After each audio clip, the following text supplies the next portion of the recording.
everybody.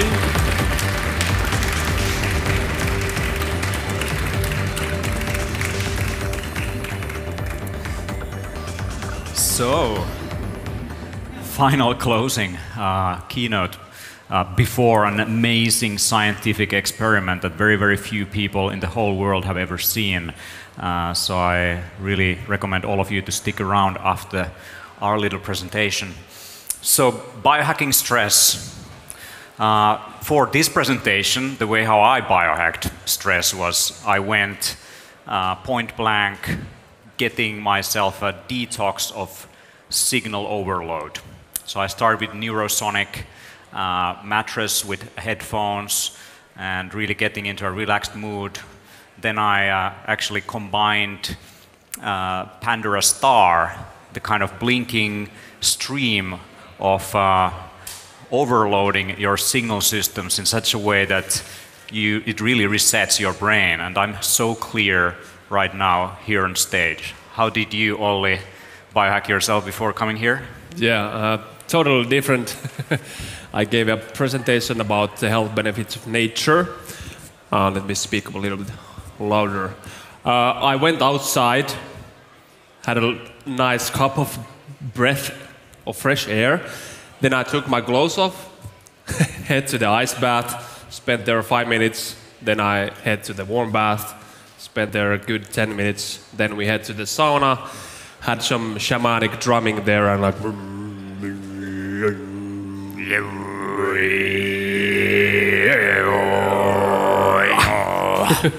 and then to the ice bath for 5 minutes and out. I feel really good. Nice. And how about you?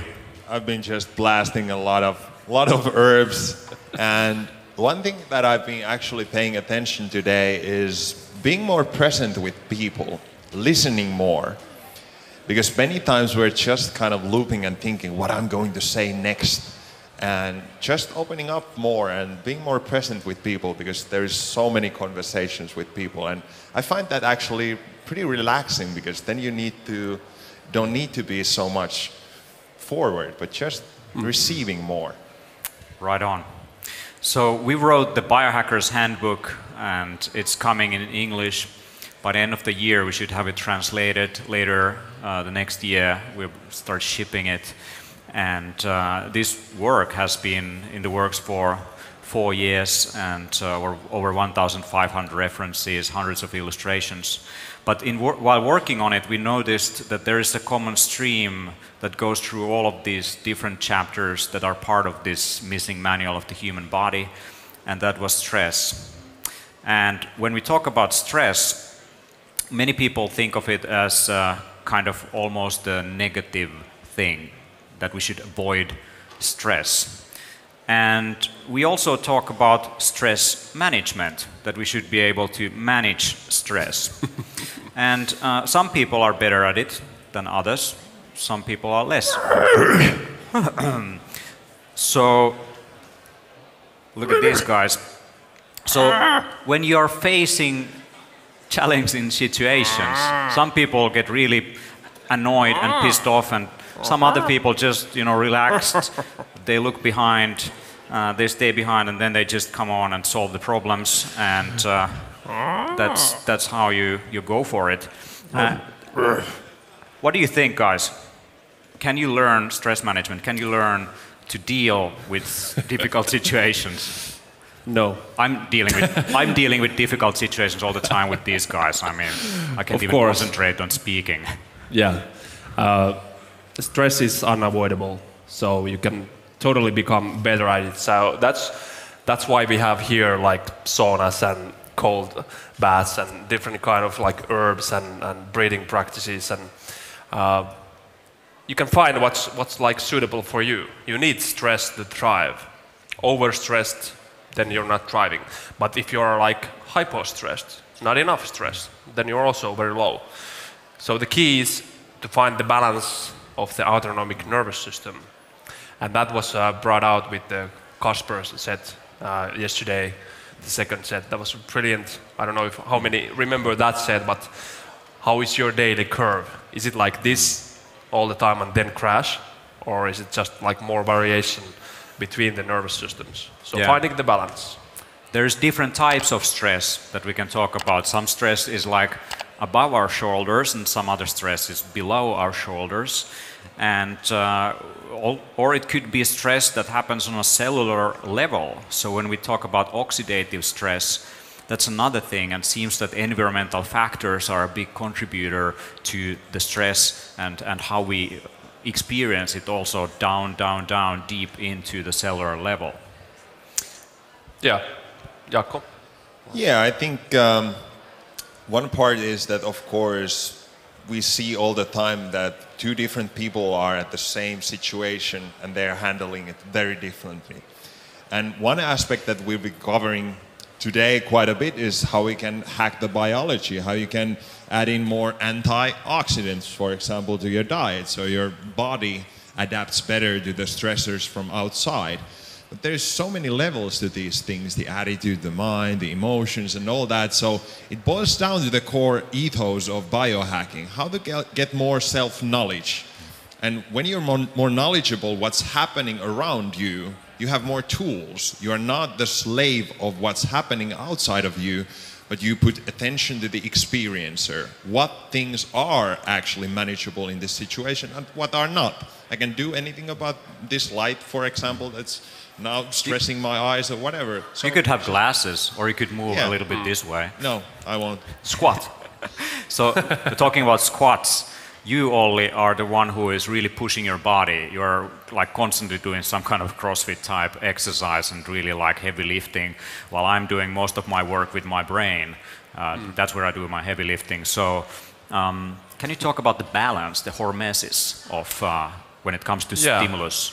Yeah, hormesis, it's a key to everything. The term comes from like different plants. If you eat something, it's good for you, but when you eat too much, it's not anymore medicinal. But you can look at this in different ways. Like if you do stuff, you go to sauna, that's a hormetic stressor. You go to ice bath, that's a hormetic stressor. If you do it too much, then it goes over the board. And you can see, like, if you continue doing it, for example, with strenuous exercise, you get like reactive oxygen species, oxidative damage, and so on. So the effects are on a cellular level. So the balance is always key here too. But for example, for me, if I train much, I might go a little bit overboard, but then I want to recuperate and recover that I'm stronger next day. Exactly. So there's some kind of what is called supercompensation. Yeah, supercompensation. That's familiar from bodybuilding and exercise science. Right on. So not too much is good, and too little is also not good, and it all ties into our autonomic nervous system and the HPA axis. And I mean, you're a physician, so can you give us a brief? How many of you know what's an HPA axis? 42%. Okay, well, that's basically the system that regulates the secretion of adrenal hormones. For example, cortisol, adrenaline, noradrenaline. It's an innate system for basically meant for fight or flight reaction. So if you need to fight or just go away. For many people in modern societies, the system is overloaded all the time, and it might get a little bit exhausted or dysfunctional.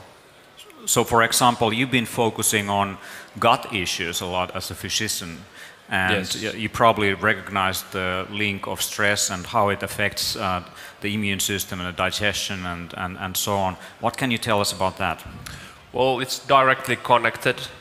For example, I myself, if I'm on summer vacation, last summer I was actually 7 weeks off, which was great.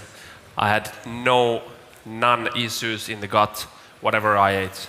I ate clean, but that's a direct effect for me that, okay, stress is low, the gut feels good. The more the stress, the more leaky your gut can be, and then you're going to have some problems. I remember when I was sleeping a little bit too less in the past, I noticed that I have digestive problems and digestion issues, and really kind of as my system is not running functionally if I'm kind of not recovered enough. Yes, I remember for one patient of mine told that the best thing for her gut was deep breathing. So when she ate and she did some deep breathing practices after she ate, she felt fine.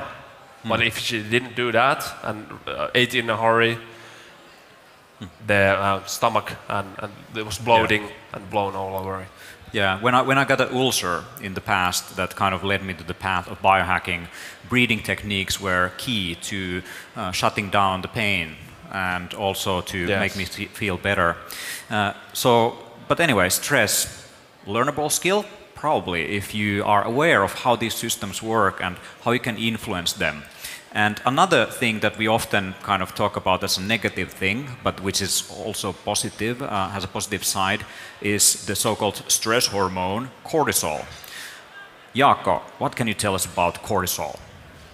Well, I think one of the practical aspects is that, as you can see in the morning, the cortisol levels are naturally high. And what many people, especially in Finland, do early in the morning, they spike it even more with the 1 liter of caffeine or in form of coffee or so on. So one doable thing is, for example, that don't drink the morning coffee first thing in the morning, but somewhere around, let's say 11 or something, and then think about how it affects the rest of the day, because I would bet that many people realize that how your cortisol levels and other hormones and neurotransmitters also work. You can, by simple things, kind of modulating the aspects that you are still doing, but the rhythm, at what time you are doing these things, is also very important. So just, let's say, move your morning coffee a few hours forward and see what happens later the day, in the afternoon, for example. Do you have that similar crash, or do you have a better energy? So that's one aspect. But cortisol is, of course, necessary for us to get up, and so it has kind of a bad vibe into it, even though it's very necessary. Olli, what happens if you have low cortisol? Well, you're going to feel probably tired all the time. Your immune system is not working perfectly, because cortisol is also necessary for the immune system. But before that, it goes low. You have to be hyper-stressed for a long time. I'd like to say about the picture that, as you can see, the physical repair, it's in the first hours of the night. So that's usually when the deep sleep comes in. But the psychological repair is later on, and it's usually in the REM sleep. For example, Teemu has like crazy amounts of REM sleep when with this ring.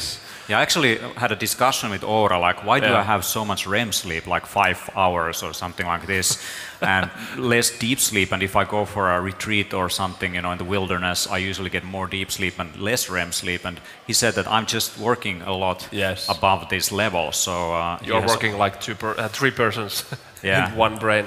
So what does it do to my, whole nervous system? Kind of like Kasper was talking about the sympathetic, parasympathetic nervous system.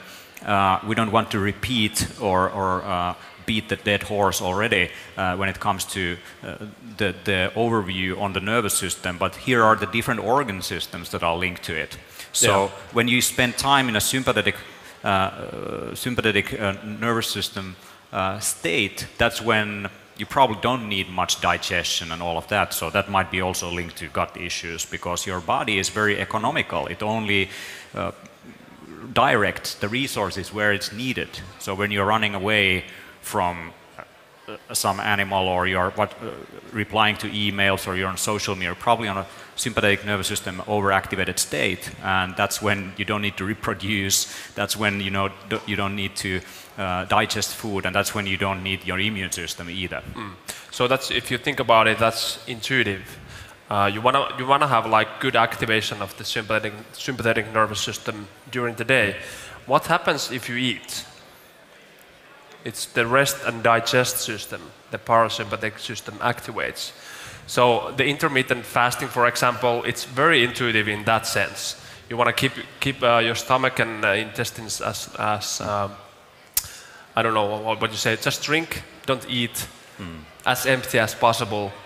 And then slowly, when you're approaching lower cortisol levels, you want to higher your eating and get more of that parasympathetic activation. And finally, at nighttime, go to sleep easy.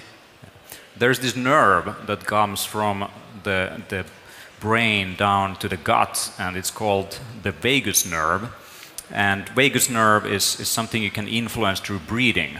So when you breathe slower out, your heart rate goes down, for example, and vagus nerve is key to this process. And one way to activate the vagus nerve, for sure, is to stick your head into cold, ice-cold water and give a little shock to your system. So what can you, Jaakko, tell us about the parasympathetic and sympathetic nervous system balance and the dominant sides of it? I think one of the key things that we've seen when, measuring people in their workplace is they're pretty much the whole day just activating the sympathetic nervous system.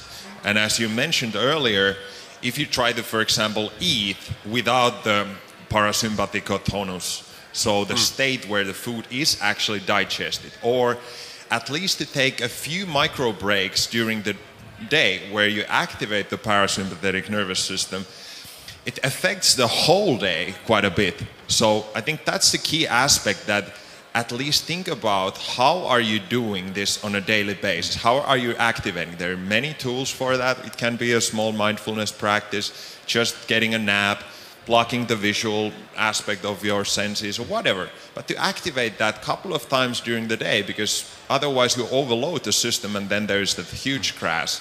So this is a good data to show that many people are not recovering during the day almost at all. So key aspect. So when you are doing something that activates the sympathetic nervous system, you probably want to get into it from a resting state, from a parasympathetic dominant state. And often throughout the day we don't get this opportunity, because when we have this opportunity, we suddenly just stimulate ourselves a little bit more.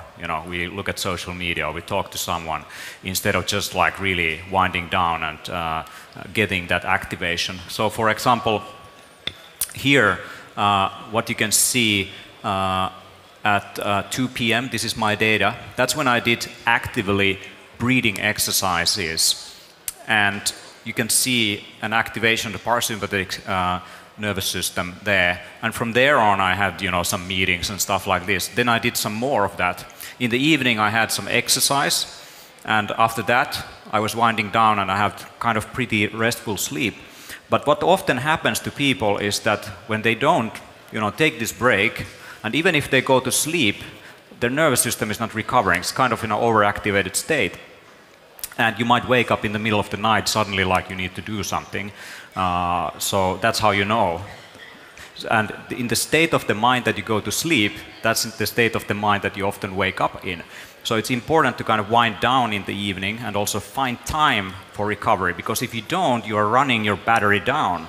You're running your battery down, and no wonder by the end of the week on Friday you feel sleepy and you don't really want to meet anyone, or you just want to lie down.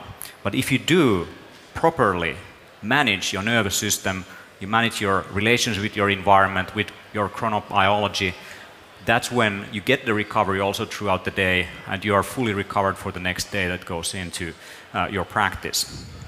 Olli, what is your favorite way to activate the parasympathetic nervous system? Well, it's breathing, or could be cold, hot alternation, but breathing is the most direct way to activating your parasympathetic nervous system. So, for example, this box breathing was done yesterday in the morning time, but simply just breathe out, very long breath. So out breath is always an activation for the parasympathetic, and in breath is more of the sympathetic. So when you do like longer breaths outside, it's always a good thing. Only like a few deep breaths, like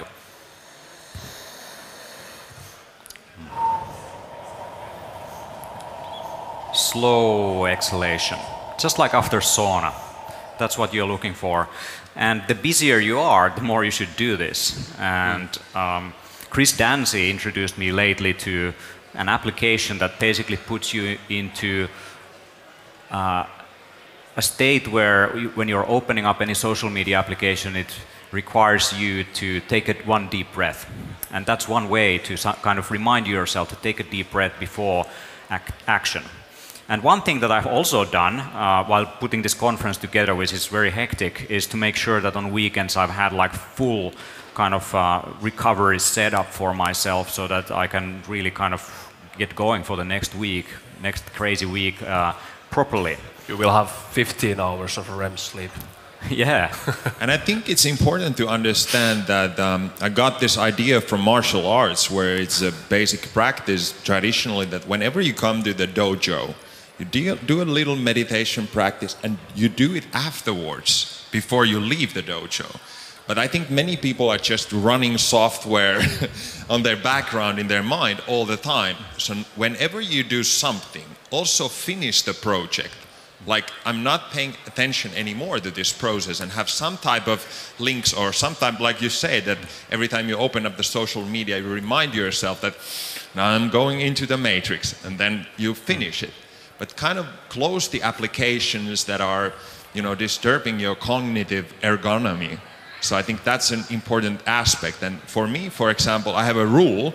I live in Tampere, which is like 100 miles north from here, that every time I visit Helsinki, when I go back, I need to go and take a, you know, bath in somewhere.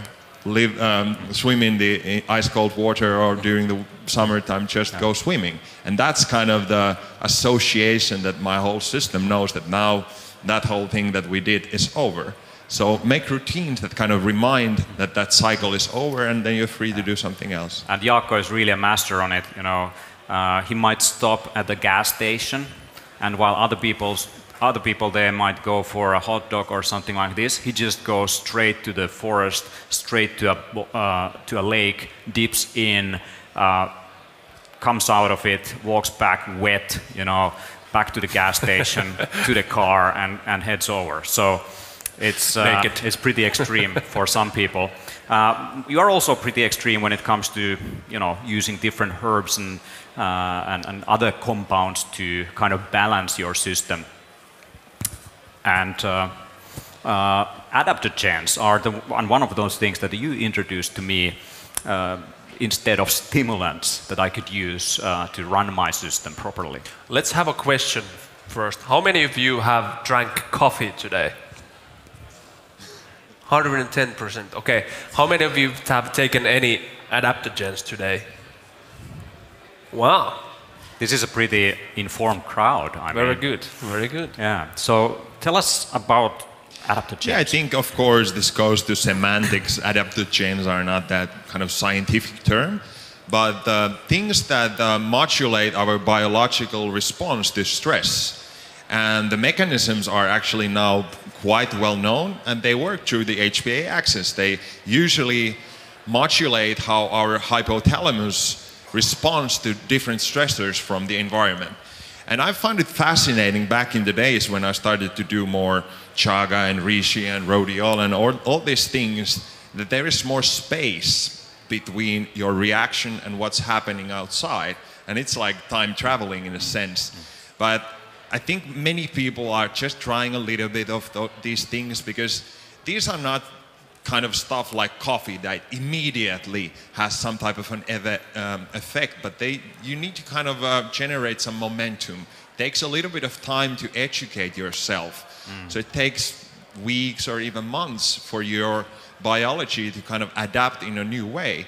But for example, rosewood is one of the most heavily studied things, and over the past a decade or 5 years, especially in Sweden, they've been mapping the mechanisms and biochemistry much more. And that's one of my favorite things in this ecosystem. And of course, highly regarded in Russia, in Chinese medicine. And just a great root to use more, especially during the winter time. I think this is one of my top go-to herbs during this time of the year. Olli, you got a big fan. You became a big fan recently of something called Schisandra. So what can you tell us about Schisandra? Schisandra is very interesting berry. It's Wuveitse, which means like 5 tastes. It has all the 5 tastes. It has been also seen to go through all the meridians in the body. And what I've noticed is having a good Schisandra tincture, I immediately feel the effect when usually adaptogens are more like taking time, like rosewood, but with Schisandra I immediately feel like an effect of widening and calming down. And I also like the taste, it's just amazing. And it often blows my mind like how little people know about some of these things. You can grow Schisandra in Finland, but you know, every time I give a lecture for big audiences and ask how many have ever heard about Schisandra, one of the most studied and used herbs in the world, and there's like few hands. So there's still a lot to be done to just popularize and get ourselves more into also growing and hacking the environment in a way that we start to put focus on growing better stuff, better varieties, understanding that what's available for us. And that's one of those herbs that just the taste of the berry is reason. And of course the name is so cool that that's a reason to eat it. So these have been studied by Russians, and it's mainly in Russian language, and only recently it has kind of surfaced into the Western world also how these tools that come from nature can be used. And it's also interesting that, for example, when I spoke to one of the people from NASA who is looking at the medical side, and I asked, have you used adaptogenic herbs? Have you used meditation or breathing techniques when you take an astronaut into space? And he said that no, not really, it's everyone else's own business. So they train every other aspect, but not necessarily this side of how to deal with stress from that kind of angle. While the Russian cosmonauts have used them for all the time, you know, all these techniques have been part of their training. Obviously there is many ways to roam, as there are many ways to space, but that's a more kind of a thorough view of it, and also taking into account the research. We have actually written 30 pages of adaptogens in the forthcoming Biohacking Stress book. So that's the most comprehensive thing. I don't find anything in Finnish. There are books on adaptogens, but they're not really that applicable, that you can really, okay, what do I do with this? Well, there's like a book of adaptogens like this, when you need precise information, how does this work, how can I use it? Yeah, and don't just go out there and dump a bunch of rhodiola or Schisandra or tulsi or reishi, or what else do we have there for adaptogens? Ashwagandha, chaga, there is a lot of things that are in the same kind of dual directional world, but just start with one. There is no reason to just start bashing many things, but more just is one not thing. more. Yeah. Just learn the effects of each single one, how it affects you, and start low, because often you have this kind of dose-response curve where a little bit and you start to get the benefits, and if you take too much, you get kind of adverse effects. Adaptogens in general are very well tolerated. That's one of the basic definitions that goes into it, that it can be described as an adaptogen. It shouldn't have a very strong, let's say, for example, a toxic. Well, you can think about it like this way: that if you're in the sun for 10 hours, what's probably going to happen is that you burn.